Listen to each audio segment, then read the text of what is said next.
اب یہ سورہ مبارکہ آ گئی سورۃ الحجرات. میں ابتدا میں عرض کر چکا ہوں کہ اس کی حیثیت ایک ضمیر میں کی ہے. جوڑا ہے سورہ فتح اور سورہ محمد، اور وہ بالکل اپنے اس کے ترتیب کے اعتبار سے بالکل صحیح جوڑا ہے. یہ در حقیقت سمجھیے کہ سورہ فتح کی چند آیات کی مزید وضاحت ہے. مثلا سورہ فتح میں ہم نے یہ پڑھا تھا بھلے تعذروہ و توقروہ، اللہ کے رسول کی تعظیم، توقیر، ان کی مدد، ان کی نصرت، یہ تمہارے لیے لازم ہے. پھر ہم نے ابھی پڑھا اہل ایمان کے لیے تمہیں رحم دل ہونا چاہیے، اہل ایمان کے لیے تمہارا طرز عمل جو ہے وہ بہت ہمدردانہ، نیک، بھلائی کا، خیر خواہانہ ہونا چاہیے. یہ ساری چیزیں جو ہے اس میں اب سامنے آ رہی ہیں. اور دوسرے یہ کہ یہ جو اب دین کے غلبے کی جد و جہد ہے، اس کے لیے جہاد کی اہمیت کیا ہے دین کے اندر، اس کی اصل حیثیت کیا ہے، اس کو بھی اس سورہ مبارکہ میں واضح کیا گیا. تو سورہ حجرات کل 18 آیات ہیں، 2 رکوعوں پر مشتمل ہے.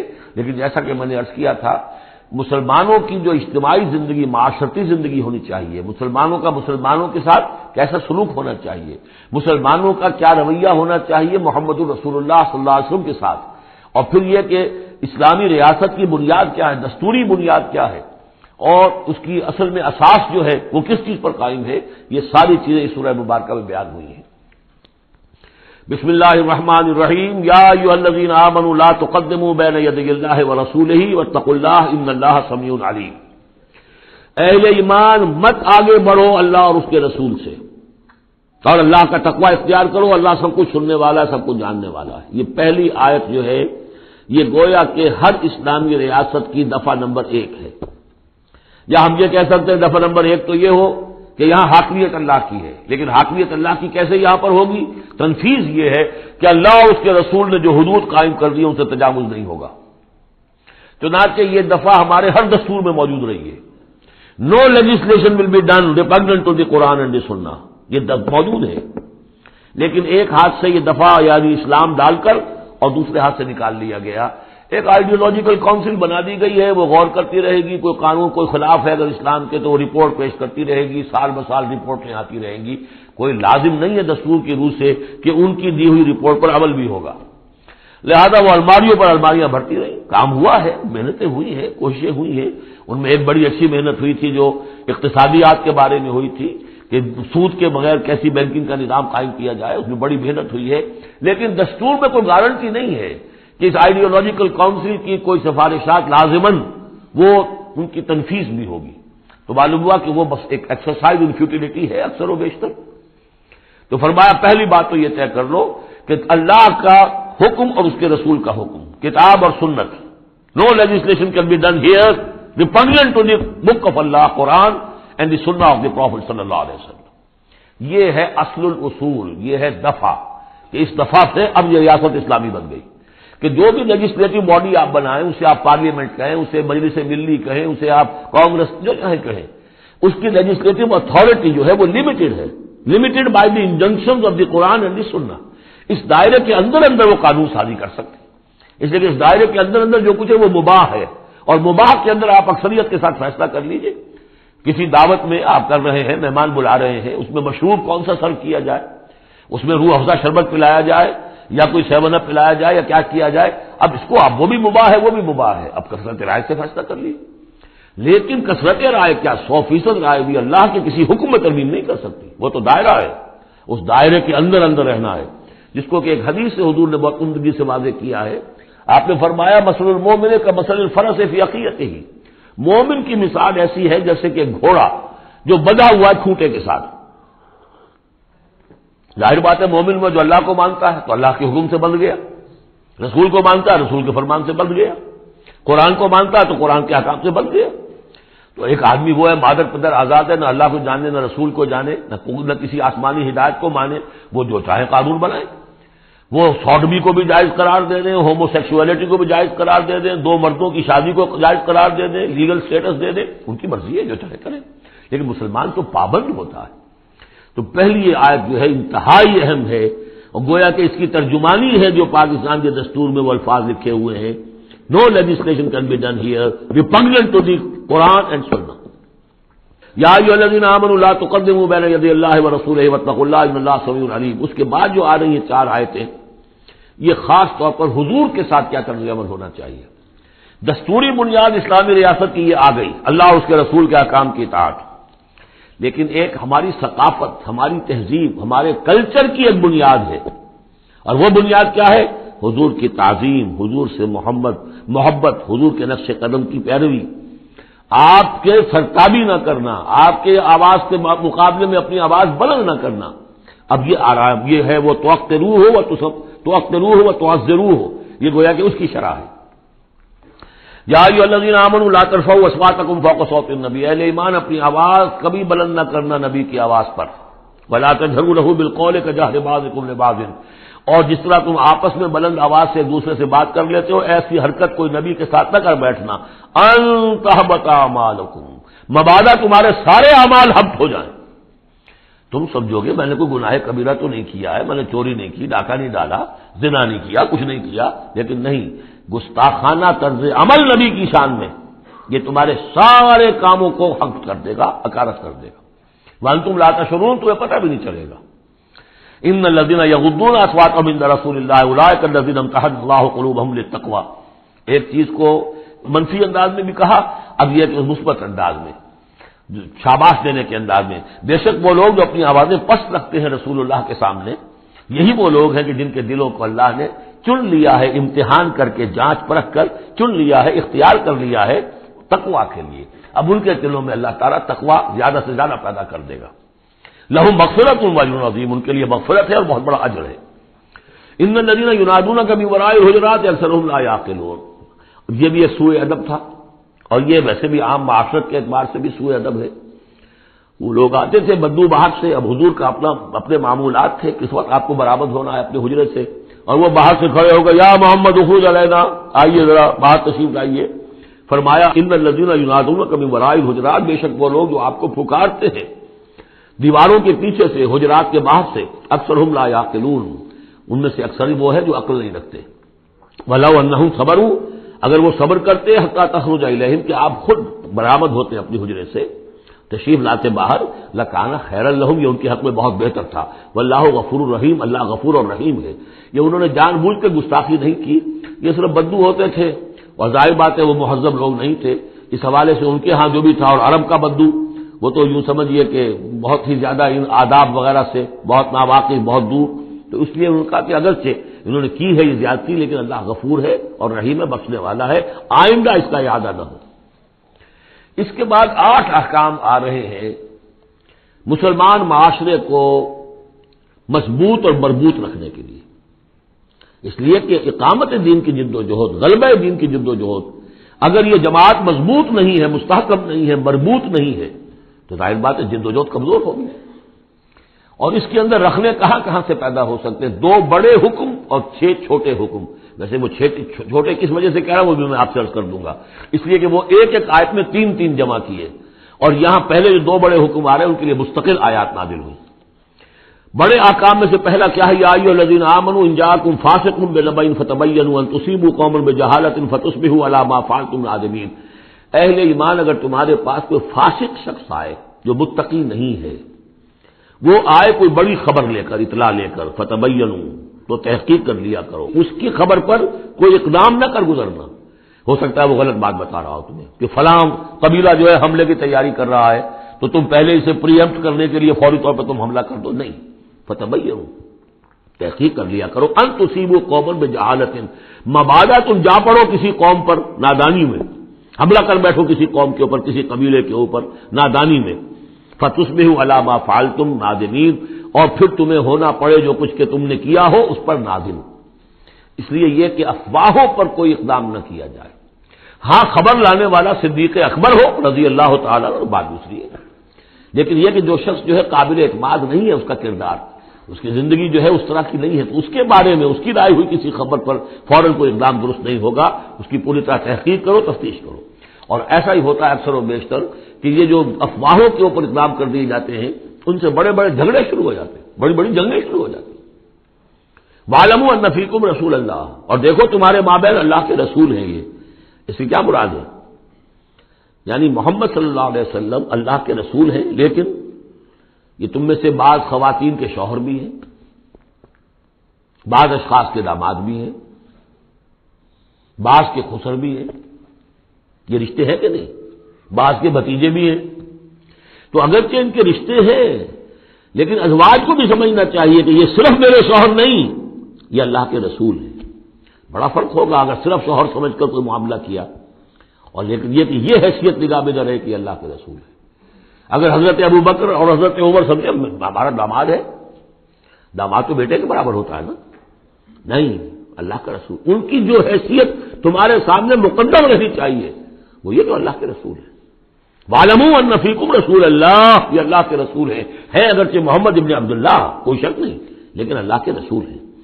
لَوْ يُطِيعُكُمْ فِي كَثِيرٍ مِّنَ الْأَمْرِ، اگر وہ تمہارا کہنا مانا کرے اکثر معاملات میں، لَعَنِتُّمْ، تو تم مشکل میں پڑ جاؤ گے۔ تمہارا رویہ یہ ہونا چاہیے کہ یہ دیکھو وہ کیا چاہتے ہیں، ان کی منشا دیکھو۔ وَلَٰكِنَّ اللَّهَ حَبَّبَ إِلَيْكُمُ الْإِيمَانَ، لیکن اے محمد کے ساتھیو، اے صحابہ رسول، اللہ نے تو تمہارے نزدیک ایمان کو بہت محبوب بنا دیا ہے۔ وَزَيَّنَهُ فِي قُلُوبِكُمْ، اسے تمہارے قلوب کے اندر کھبا دیا ہے۔ وَكَرَّهَ إِلَيْكُمُ الْكُفْرَ وَالْفُسُوقَ وَالْعِصْيَانَ، اور بہت ہی تمہارے نزدیک ناپسندیدہ بنا دیا ہے کفر کو بھی اور فسق کو بھی اور نافرمانی کو بھی۔ یہ صحابہ کرام کی شان میں بہت بڑی آیت ہے جو نازل ہوئی ہے قرآن میں۔ وَلَٰكِنَّ اللَّهَ حَبَّبَ إِلَيْكُمُ الْإِيمَانَ وَزَيَّنَهُ فِي قُلُوبِكُمْ وَكَرَّهَ إِلَيْكُمُ الْكُفْرَ وَالْفُسُوقَ وَالْعِصْيَانَ أُولَٰئِكَ هُمُ الرَّاشِدُونَ، یقیناً یہی لوگ ہیں جو صحیح راستے پر ہیں اور جو سعادت مند ہیں اور جو آخری کامیابی کو حاصل کریں گے۔ فضلا من اللہ ونعما، اور یہ فضل ہے اللہ کی طرف سے، انعام ہے اس کا اور احسان ہے۔ واللہ علیم الحکیم، اللہ ہر چیز کا علم رکھنے والا اور کمال حکمت والا ہے۔ اب دوسرا حکم آ رہا ہے، وَإِن طَائِفَتَانِ مِنَ الْمُؤْمِنِينَ اقْتَتَلُوا، آخر اہل ایمان بھی انسان ہیں، جھگڑا ہو سکتا ہے، اختلاف ہوگا، اختلاف سخت ہو جائے جھگڑا ہو جائے گا، جھگڑا سخت ہو جائے قتال بھی ہو جائے گا۔ آخر حضرت علی اور حضرت عائشہ کے مابین جنگ ہوئی کہ نہیں؟ حضرت علی اور امیر معاویہ کے درمیان جنگ ہوئی کہ نہیں؟ یہ کون ہے؟ کس کو اب کہہ دیں گے کافر؟ معاذ اللہ ثم معاذ اللہ۔ تو فرمایا وَإِن طَائِفَتَانِ مِنَ الْمُؤْمِنِينَ اقْتَتَلُوا، اگر اہل ایمان میں سے دو گروہ لڑ پڑے، فَأَصْلِحُوا بَيْنَهُمَا، تو اب عام معاشرے کو یہ سمجھنا چاہیے، سب لوگوں کو، کہ وہ یہ نہ سمجھے کہ ہم سے کیا ہے، آپس میں نبٹ لیں، نہیں، ان کے درمیان صلح کراؤ، تمہارا فرض ہے، یہ اجتماعی فریضہ ہے، صلح کراؤ، فَأَصْلِحُوا بَيْنَهُمَا۔ انڈیفرنس ہمیں کیا تعلق؟ غلط، اس لیے کہ یہ جو رکھنا پڑ رہا ہے، یہ اسلامی معاشرے کا رکھنا مسلمانوں کی مجموعی قوت کو کمزور کرنے کا سبب بنے گا، اور مسلمانوں کی قوت کمزور ہوتی ہے تو اللہ کے دین کے غلبے کی جدوجہد کمزور پڑ رہی ہے۔ لہذا فرض سمجھو، اصلحوا بینہما، ان کے درمیان صلح کراؤ۔ فإن بغت احداہما علی الاخری، پھر اگر ان میں سے ایک دوسرے پر زیادتی کرے، صلح کی پابندی نہیں کر رہا، صلح کرا دی گئی پھر بھی وہ زیادتی کر رہا، فقاتلوا التی تبغی، اب جنگ کرو اس سے جو زیادتی کرنے والا ہے۔ اب یہ دو فریقوں کے درمیان نہیں رہا معاملہ، اب ایک فریق گویا کہ پوری مسلم جماعت کو، پورے مسلم معاشرے کو، پوری ملت اسلامی کو وہ للکار رہا، چیلنج کر رہا ہے، تو اب ان سے جنگ کرو، حتی تفیء الی امر اللہ، یہاں تک کہ وہ لوٹ آئے اللہ کے حکم کی طرف، صلح کی جو بھی شرائط تھی ان کو دوبارہ قبول کر لے۔ فإن فات، پھر اگر وہ لوٹ آئے، فاصلحوا بینہما، پھر ان کے مابین دوبارہ صلح کرا دو، بالعدل، انصاف کے ساتھ، واقسطوا، اور دیکھنا انصاف کا دامن ہاتھ سے نہ چھوڑنا، انصاف کرو، اس لیے کہ اب ہو سکتا ہے کہ اس دوسرے فریق پر تم کو زیادتی کر بیٹھو، اس لیے کہ اب اس سے تم بھی لڑے ہو، لڑ کر تم نے اسے مجبور کیا ہے کہ وہ صلح کی پابندی کرے، تو اب بھی اس پر کوئی زیادتی نہ ہو جائے۔ واقسطوا ان اللہ یحب المقسطین، اللہ تعالیٰ انصاف کرنے والوں کو محبوب رکھتا ہے۔ یہ تو دو بڑے بڑے حکم ہو گئے۔ اب ایک آیت میں 3 حکم اور دوسری میں پھر 3 حکم، یہ چھوٹے چھوٹے انفرادی سطح کے اوپر یا برادریوں کی سطح کے اوپر یا جماعتوں کے اندر جس طرح کے بڑے بڑے چیزیں پیدا ہو جاتی ہیں، بعض چیزیں معمولی نظر آتی ہیں لیکن اس سے دلوں کے اندر زخم پڑ جاتے ہیں۔ انما المؤمنون اخوۃ فاصلحوا بین اخویکم، یہ تو اسی کے ساتھ آ گئی۔ یقیناً تمام اہل ایمان جو ہے وہ آپس میں بھائی بھائی ہے، بس اپنے دو بھائیوں کے درمیان صلح کرا دیا کرو، واتقوا اللہ، اللہ کا تقوی اختیار کرو، لعلکم ترحمون، تاکہ تم پر رحم کیا جائے۔ اب وہ آ رہی ہیں 2 آیتیں، یا ایھا الذین آمنوا لا یسخر قوم من قوم عسى ان یکونوا خیرا منهم ولا نساء من نساء عسى ان یکن خیرا منهن، اہل ایمان تم میں سے کوئی گروہ دوسرے گروہ کا مذاق نہ اڑائے، تمسخر نہ کرے، ہو سکتا ہے کہ وہ ان سے بہتر ہوں، جن کا تم مذاق اڑا رہے ہو، کسی ایک برائی کو دیکھا ہے تم نے، کسی ایک عیب کو دیکھا ہے، اس کی ناک چھوٹی ہے، اس کا کان چھوٹا ہے، اس کا فلاں یہ ہے، اس کا یہ ہے، تو تو تم نے تو کوئی عیب دیکھا ہے ظاہری ہو سکتا ہے، دل میں اس کے تقویٰ تم سے 10 گنا زیادہ ہو، اللہ کی محبت اور اللہ کے رسول کی محبت تم سے 1000 گنا زیادہ ہو، تو تمہیں کیا پتا، تم نے تو ایک چیز دیکھی ہے۔ اسی طرح عورتیں دوسری عورتوں کا مذاق نہ اڑائیں، عسیٰ ان یکن خیرا منہن، ہو سکتا ہے کہ وہ جن کا مذاق اڑایا جا رہا ہے وہ اللہ کی نگاہوں میں بہتر ہو ان سے جو مذاق اڑا رہی ہیں۔ ایک حکم تو ہو گیا تمسخر نہ ہو۔ ولا تلمزوا انفسکم، اپنے آپ کو عیب نہ لگاؤ، اپنے آپ کو عیب لگانا یعنی اپنے بھائیوں پر عیب نہ لگاؤ، آخر وہ تمہاری ہی اس ملت کا فرد ہے، امت کا فرد ہے، تو اس کو عیب لگا تو تمہیں عیب لگا، اس لیے فرمایا بہت ہی بلیغ الفاظ ہے، ولا تلمزوا انفسکم ولا تنابزوا بالالقاب، اور لوگوں کے چڑانے والے نام نہ رکھ لیا کرو، کسی جماعت کا نام کچھ اور ہے، اس کو چڑانے کے لیے نام کچھ اور رکھ لیا گیا ہے، یا اور کسی فرد کے لیے، کسی گروہ کے لیے، تو یہ جو ہے ایک دوسرے کے اوپر اس طریقے سے ڈال دینا اور نام ان کے اوپر کہ جو ان کو پسندیدہ نہیں ہے، یہ 3 کام ہو گئے ایک آیت میں روکا گیا۔ اس کی وجہ سے اکثر ایسا ہوتا ہے، کبھی ایک دوست آپ ایک خاص قسم کا مذاق اس سے کر رہے ہیں یا کسی لفظ سے اس کو چھیڑتے ہیں، 100 دفعہ وہ سن لیتا ہے، کوئی اثر نہیں ہوتا، کسی وقت کوئی عجیب کیفیت ہوتی ہے اس کی کہ اس کے دل میں جا کر زخم کی طرح لگ جاتا ہے اور پھر وہ دل کا رشتہ ٹوٹ جاتا ہے، اور ایک ایسی جو ہے اس کے اندر گرہ پڑ جاتی ہے، پھر کھولے نہیں کھل سکتی، لہذا محتاط رہو۔ بئس الاسم الفسوق بعد الایمان، ایمان کے بعد تو برائی کا نام بھی برا ہے، کیوں ان چیزوں میں جا رہے ہو؟ تمہیں تو ایمان کو سمجھنا چاہیے کہ اللہ نے تمہیں اتنی بڑی فضیلت دی ہے، تو ان گندگیوں کی طرف جو ہے تم متوجہ ہی نہ ہو۔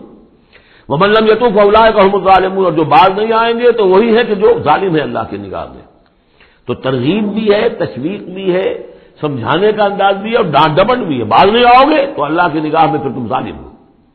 اگلی آیت میں پھر 3 چیزیں، وہ پہلی 3 چیزیں رو در رو ہوتی ہیں آمنے سامنے، اور یہ 3 چیزیں وہ ہیں جو غیب میں ہوتی ہیں، پیچھے پیچھے ہوتی ہیں۔ یا ایھا الذین آمنوا اجتنبوا کثیرا من الظن ان بعض الظن اسم، اہل ایمان زیادہ ظن کرنے سے بچو، خام کا گمان بٹھا لینا کسی کے بارے میں، جب تک کہ کوئی بات ظاہر نہ ہو جائے، کسی کی طرف سے کوئی روش یا رویہ یا کوئی اقدام جو ہے واضح طور پر سامنے نہ آ جائے، اپنے دل میں خام کا کوئی اس کے بارے میں جس کو ہم کہتے ہیں سوء ظن پیدا کر لینا، ان بعض الظن اسم، بعض ظن جو ہے وہ تو گناہ کے درجے تک پہنچ جائیں گے، اس لیے کہ تم نے اپنے دل میں بات بٹھا لی ہے، حالانکہ اس میں وہ شے ہے ہی نہیں، لہٰذا یہ تمہاری طرف سے گویا کہ ایک تہمت ہو رہی ہے اس کے اوپر، قلبی طور پر تو تہمت ہو گئی۔ ولا تجسسوا، اور دوسری بات یہ ہے کہ ایک دوسرے کے حالات کی ٹوہ میں نہ رہو۔ بہرحال اسلامی ریاست ہوگی تو جاسوسی کا ایک محکمہ بھی ہوگا، وہ تو اپنی جگہ پر ہے، لیکن افراد کی سطح پر خام خواہ فلاں اس گھر میں کیا ہو رہا ہے، کیوں ہو رہا ہے، یہ دونوں بھائیوں کے معاملات کیا ہیں، کیا وجہ ہے، لڑائی کیوں نہیں ہوتی ان میں، کچھ لوگوں کی ہوتی، تلاش میں رہتے ایسی چیزوں کی۔ ولا تجسسوا، تجسس مت کرو۔ ولا یغتب بعضکم بعضا، اور تم میں سے کوئی دوسرے کی غیبت نہ کرے، کسی کے پیٹھ پیچھے غیر موجودگی میں اس کی کوئی برائی نہ بیان کرے، چاہے وہ برائی بالفعل اس میں ہو۔ حضور سے پوچھا گیا کہ حضور اگر وہ برائی اس میں ہو، آپ نے فرمایا تبھی تو غیبت ہے، اگر برائی ہے نہیں تو تہمت ہو گئی، وہ تو غیبت سے دوہرا جرم ہو گیا۔ لیکن یہی ہے کہ کسی مسلمان بھائی کی غیر موجودگی میں اس کی کوئی برائی بیان نہ کی جائے۔ ایحب احدکم ان یاکل لحم اخیہ میتا، کیا تم میں سے کوئی شخص اسے پسند کرے گا کہ وہ اپنے کسی مردہ بھائی کا گوشت کھائے؟ فکرہتموہ، یہ تو تمہیں بہت برا لگا، بہت گھن آیا، یہ کیا بات کہہ دی اللہ تعالیٰ نے، کوئی شخص چاہے گا یہ کہ اپنے مردہ بھائی کا گوشت کھائے؟ لیکن یہ اخلاقی سطح پر یہی کام تم کرتے ہو، غیبت جو ہے اخلاقی سطح پر یہی ہے، کیوں کہ جو شخص موجود نہیں ہے آپ اس کی عزت پر حملہ کر رہے ہیں، اگر وہ موجود ہوتا اپنا دفاع کرتا، لیکن موجود نہیں، دفاع نہیں کر سکتا، وضاحت کرتا، آپ کو غلط بات سمجھ میں آئی، آپ نے ٹھیک نہیں سمجھا ہے، آپ کو اطلاع صحیح نہیں ملی ہے، آپ سو طرح سے اپنی حفاظت کرتا ہے اپنی عزت کی، اور چونکہ موجود نہیں ہے آپ نے جیسے مردہ بھائی کی لاش پڑی ہے جدھر سے چاہو موٹی جو ہے کاٹ لو، لیکن اگر وہ زندہ ہو تو تمہیں قریب آنے دے گا، یہی ہے مثال۔ ایحب احدکم ان یاکل لحم اخیہ میتا فکرہتموہ فاتقوا اللہ ان اللہ تواب الرحیم، اور اللہ کا تقوی اختیار کرو، اللہ تواب ہے، توبہ کا بہت قبول فرمانے والا، اور رحیم ہے، بہت رحم فرمانے والا۔ تیسرا حصہ اس سورہ مبارکہ کا جو آ رہا ہے یہ عظیم ترین مضامین پر مشتمل ہے۔ ابھی تک معاملہ سارا یا ایھا الذین آمنوا یا ایھا الذین آمنوا یا ایھا الذین آمنوا، آپ نے دیکھا یہ یوں سمجھیے کہ 12 آیات میں 5 مرتبہ یا ایھا الذین آمنوا آ چکا ہے، اور ہم نے دیکھا مکی صورتیں اتنی لمبی جو ہے یا ایھا الذین آمنوا کا صیغہ وہاں ہے ہی نہیں، لیکن یہ آیت آ رہی ہے یا ایھا الناس، اے لوگو انا خلقناکم من ذکر و انثی، اے لوگو ہم نے تمہیں پیدا کیا ہے، تم سب کو، چاہے مومن ہو چاہے غیر مومن ہو، چاہے مسلمان ہو چاہے کافر ہو، تم سب کو ہم نے پیدا کیا ہے من ذکر و انثی، ایک مرد اور ایک عورت سے، حضرت آدم اور حوا کی اولاد ہو تم، وجعلناکم شعوبا وقبائل لتعارفوا، اور ہم نے تمہیں بنا دیا ہے قوموں میں تقسیم کر دیا اور قبیلوں میں تاکہ ایک دوسرے کو پہچانو۔ یہ رنگ کا فرق، نسل کا فرق اور یہ شکل و شباہت کا فرق، یہ جو بھی انسان کے نقوش ہیں ان کا فرق، زبانوں کا فرق، یہ قوموں اور قبیلوں میں جو فرق اور امتیاز ان میں ڈالا ہے تاکہ پہچان سکو۔ سارے انسان ایک ہی رنگ کے، ایک ہی شکل و صورت کے، ایک ہی معلوم ہوتا کہ سانچہ ہے فیکٹری کا، اسی میں سے سب بنے چلے آ رہے ہیں، ایک ہی زبان بولتے تو پہچانتے کیسے ایک دوسرے کو؟ یہ سارا ہے صرف پہچان کے لیے، یہ نہیں ہے کہ فلاں نسل اعلیٰ ہے، فلاں گھٹیا ہے، فلاں اونچی ہے، فلاں نیچی ہے۔ جیسا کہ آپ نے خطبہ دیا تھا جو آخری خطبہ ہے حجۃ الوداع کا، لا فضل لعربی علی عجمی ولا لعجمی علی عربی ولا لاحمر علی اسود ولا لاسود علی احمر الا بالتقوی، کسی عربی کو، کسی عرب کو عجمی پر کوئی فضیلت نہیں، کسی عجمی کو کسی عرب پر کوئی فضیلت نہیں، کسی سرخ رو کو کسی سیاہ فام پر کوئی فضیلت نہیں، کسی سیاہ فام کو کسی سرخ رو پر کوئی فضیلت نہیں۔ ہاں فضیلت ہے تو تقوی کی بنیاد پر ہے۔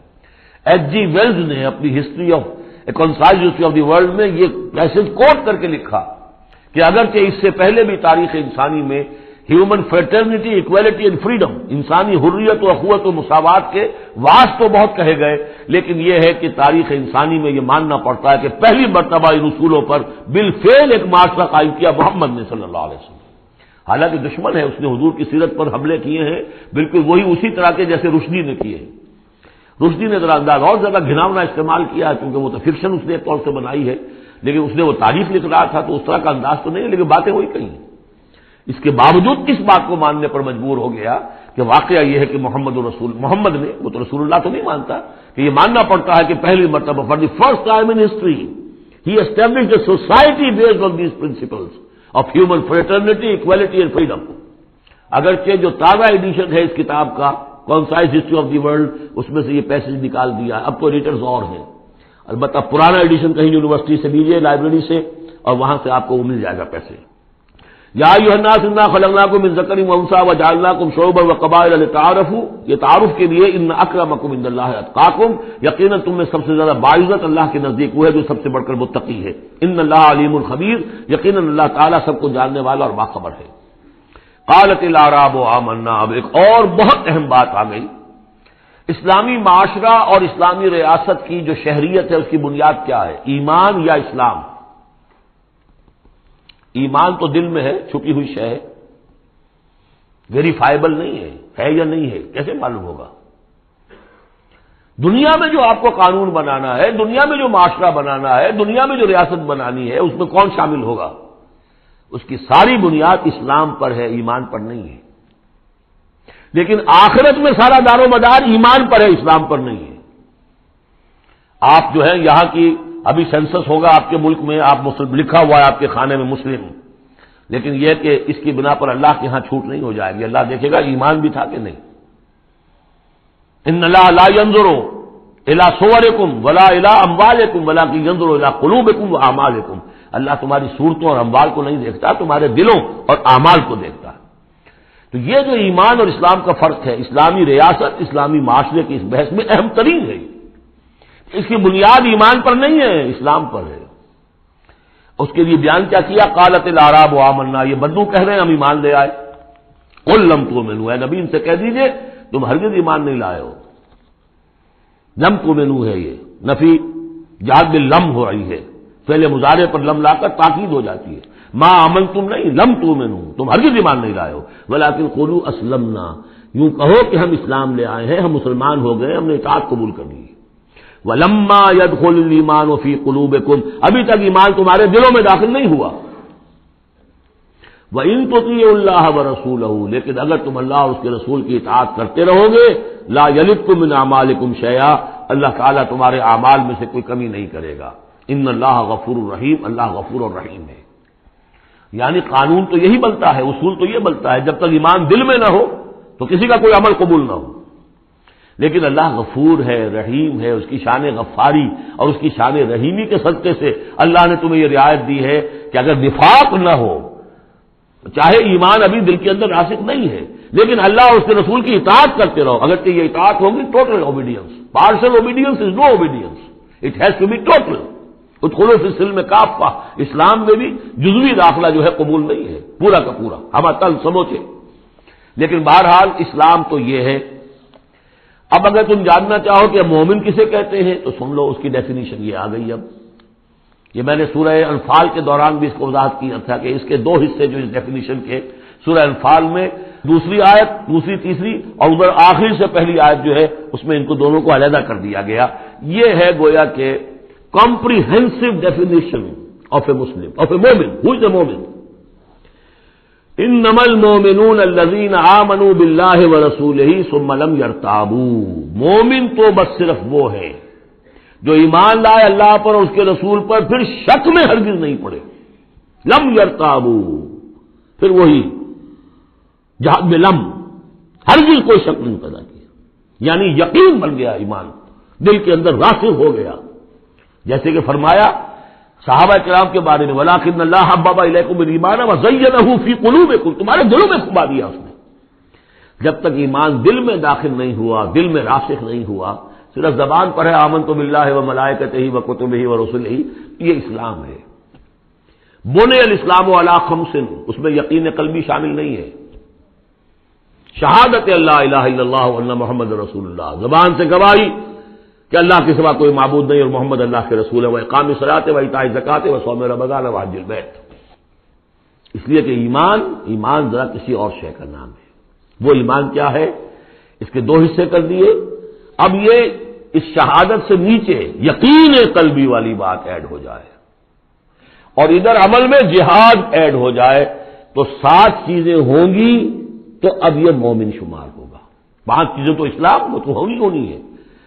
مومن جو ہے وہ مسلم تو ہوگا ہی لا محالہ، لیکن اس سے اوپر کی منزل ہے تو 2 چیزیں اور بڑھ جائیں گی. وہ کیا ہے؟ انما المؤمنون الذين آمنوا بالله ورسوله ثم لم يرتابوا وجاهدوا باموالهم وانفسهم في سبيل الله، اور جہاد کریں اپنے مالوں کے ساتھ اور اپنی جانوں کے ساتھ اللہ کی راہ میں.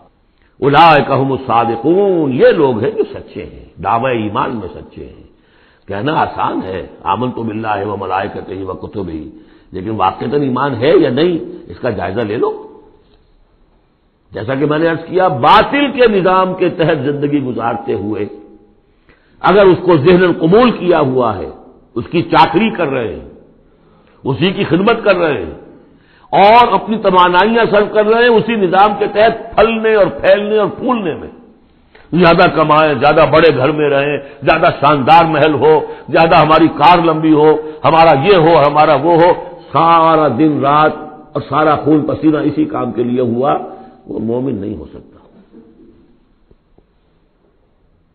غلبہ باطل کے تحت انڈر پروٹیسٹ رہنا پڑے گا. ایسے رہنا ہوگا جیسے کہ جیل میں انسان رہتا ہے. الدنیا سجن المومن و جنت الکافر.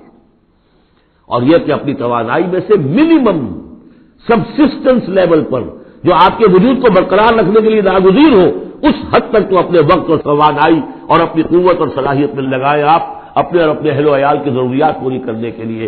باقی سارا وقت، ساری صلاحیت، ساری قوت اللہ کے دین کو غالب کرنے کی جد و جہد، نظام باطل کو جڑ سے اکھیڑ کر پھینک کر اور اللہ کے دین کو قائم کرنے کی جد و جہد.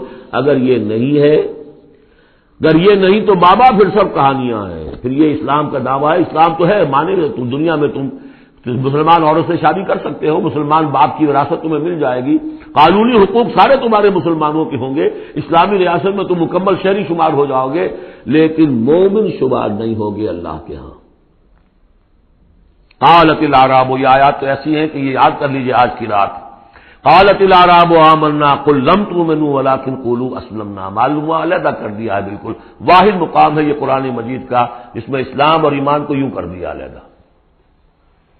کہ ایک گروہ ایسا بھی تھا جس کے بارے میں کہا گیا ایمان تمہارے دلوں میں تاحال داخل نہیں ہوا. البتہ اس آیت سے بعض لوگوں کو یہ مغالطہ ہو جاتا ہے کہ یہ منافقین کی بات نہیں ہے، اس لیے منافقین کا تو کوئی عمل قبول نہیں اللہ کے ہاں. یہاں کہا جا رہا ہے کہ اگر تم اللہ اور اس کے رسول کی اطاعت کرتے رہو گے اللہ تمہارے اعمال میں کوئی کمی نہیں کرے گا. تاریخی پس منظر سمجھ لیجئے، جب اللہ تعالیٰ نے عرب میں حضور کو غلبہ عطا کر دیا، اذا جاء نصر اللہ والفتح ورأیت الناس يدخلون فی دین اللہ افواجا. اب ظاہر بات ہے کہ تمام قبائل کے اندر بیٹھ کر مشورے ہوئے. It's no use continuing resistance. اب تو بہرحال فیصلہ الفتح محمد کو ہو گئی ہے، اب ہم مقابلہ نہیں کر سکتے، کوئی اور راستہ نہیں، جاؤ اور جا کر وفد بھیجو اور اطاعت قبول کر لو اور اسلام قبول کر لو۔ تو وہ اطاعت بھی تھی اسلامی ریاست کی، ساتھ ہی اسلام قبول کرنا بھی تھا کہ ہم نے مان لیا جی، اس لیے کہ وہاں سے تو الٹیمیٹم آ چکا تھا جو سورہ توبہ میں ہم پڑھ چکے ہیں کہ یہ صرف 4 مہینے کی مہلت ہے، اس کے بعد اگر تم ایمان نہ لائے تو فیضل صدق الاشہر الحرم فاقتلوا المشرکین حیث وجدتموہم، تو اس کے بعد ایمان لانا ان کے لیے لازم تھا اگر رہنا عرب کے اندر۔ لیکن یہ کہ ان میں 3 طرح کے لوگ تھے، ایسے بھی یقیناً تھے جو خلوص دل سے ایمان لائے، ایسے بھی لوگ تھے جو دھوکہ دینے کے لیے ایمان لائے، جان بچانے کے لیے۔ یہ 2 ہو گئی ویلیوز، پازیٹو اور نیگیٹو۔ بیچ میں پازیٹو اور نیگیٹو کے مابین ایک 0 لیول آتا ہے۔ 0 لیول وہ تھا کہ دل میں نہ دھوکے کی نیت ہے، نہ حقیقتاً ایمان دل میں پیدا ہوا ہے، لیکن اسلام لے آئے، ٹھیک ہے ہم تیار ہیں۔ وہ ہے جن کا ذکر کیا جا رہا ہے۔ قالت الاعراب آمنا قل لم تؤمنوا ولكن قولوا اسلمنا، تم یہ کہو کہ ہم اسلام لے آئے ہیں۔ ولما يدخل الايمان في قلوبكم، ابھی تک ایمان تمہارے دلوں میں داخل نہیں ہوا۔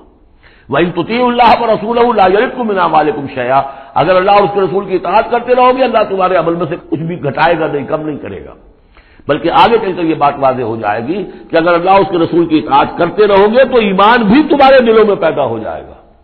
اس لیے کہ ایمان سے عمل صالح پیدا ہوتا ہے اور عمل صالح سے بھی ایمان پیدا ہوتا ہے۔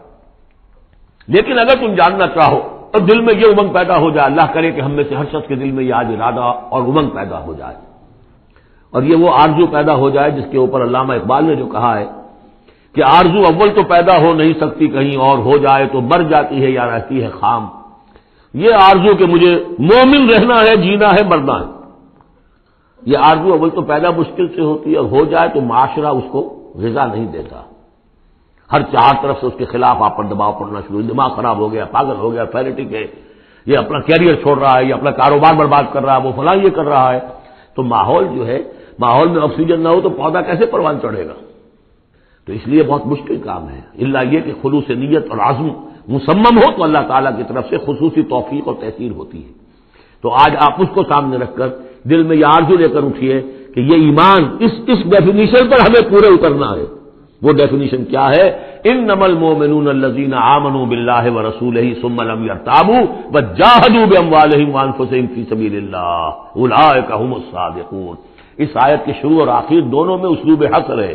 مومن صرف وہ ہیں جو ایمان لائے اللہ پر، اس کے رسول پر، پھر شک میں ہرگز نہیں پڑے، ان کے دل میں اس ایمان نے یقین کی شکل اختیار کر لی، اور پھر انہوں نے جہاد کیا اللہ کی راہ میں، کھپائے اس میں اپنے مال بھی، اپنی جانیں بھی۔ یہی لوگ سچے ہیں اپنے دعوی ایمان میں۔ اللہم ربنا اجعلنا منہم، اللہم ربنا اجعلنا منہم، یہی صادقون ہیں جن کے بارے میں سورہ توبہ میں ہم آیت پڑھ کر آئے ہیں، کونوا مع الصادقین، صادقین کے ساتھ ہو جاؤ۔ تلاش کرو کوئی صادقین ہے دنیا میں اس وقت کے نہیں، اور حضور نے یہ خبر دی ہے، لا تزال فی امتی طائفۃ قائمین علی الحق، میری امت میں ہمیشہ ایک گروہ ضرور موجود رہے گا جو حق پر قائم ہوگا۔ تلاش کرو اور تلاش کر کے کونوا مع الصادقین، ان میں شامل ہو، ان کے ساتھ شامل ہو جاؤ، ان کے دست و بازو بنو۔ ظاہر بات ہے جمعیت کے بغیر، جماعت کے بغیر وہ اقامت دین کیسے ہوگی؟ وہ اظہار دین الحق کے دین کلہ کیسے ہوگا؟ محمد رسول اللہ والذین معہ حزب اللہ بن گئے تھے، تبھی تو دین قائم ہوا نا۔ اب وہ ساری کیفیات جو سورہ الحجرات میں آئیں، قل اتعلمون اللہ بدینکم، اب یہ نوٹ کر لیجئے جن لوگوں کے دلوں میں وہ ایمان نہیں تھا، وہ اسلام لانے پر حضور پر اپنے احسان جتایا کرے، حضور دیکھیے ہم تو لڑے بھڑے بغیر اسلام لے آئے، تو ہمارا تو حق زیادہ ہونا چاہیے۔ وہ ہماری ہریانے کی زبان میں یہ کہاوت ہے، تھوتھا چنا باجے گھنا، وہ چنا جو اندر سے کھوکھلا ہو چکا ہو اس کی آواز زیادہ ہوتی ہے، برتن خالی ہوگا تو آواز کھنکھنانے کی آتی ہے، برتن کے اندر پانی پڑا ہوا ہو تو پھر اس طرح کی آواز نہیں آتی۔ تو ایمان سے خالی تھے، اس لیے وہ اپنی ایمان کے دعوے ذرا زیادہ کرتے تھے۔ قل اتعلمون اللہ بدینکم، تم اپنے دین کا جو اس طرح سے بڑھ چڑھ کر باتیں کرتے ہو تو اللہ کو بتانا چاہتے ہو، جتلانا چاہتے ہو اپنا دین، واللہ یعلم ما فی السماوات و ما فی الارض۔ اگر تمہیں ایمان حاصل ہوتا تو تم یہ جانتے کہ اللہ تو جانتا ہے جو کچھ کے آسمانوں میں اور زمین میں ہے۔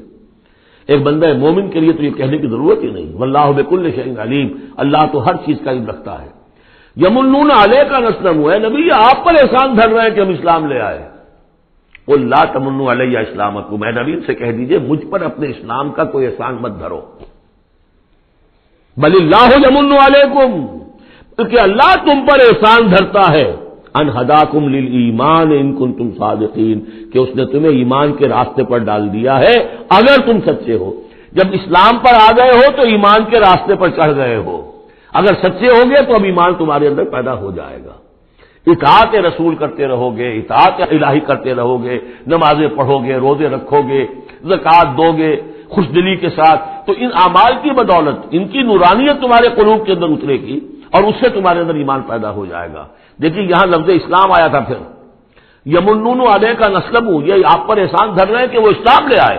قل لا تمنوا علی اسلامکم، اے نبی کہہ دیجیے مجھ پر اپنے اسلام کا احسان مت دھرو، بل اللہ یمن علیکم، بلکہ یہ تو اللہ تم پر احسان دھر رہا ہے، ان ہداکم للایمان، کہ یہ جو تمہیں اسلام لانے کی توفیق دے دی اس نے، تو اس نے گویا کہ ایمان کی سڑک پر ڈال دیا، تمہیں اس راستے پر ڈال دیا ہے کہ جو ایمان تک لے جائے گی، ان کنتم صادقین، اگر تم اپنے اسلام میں صادق ہو۔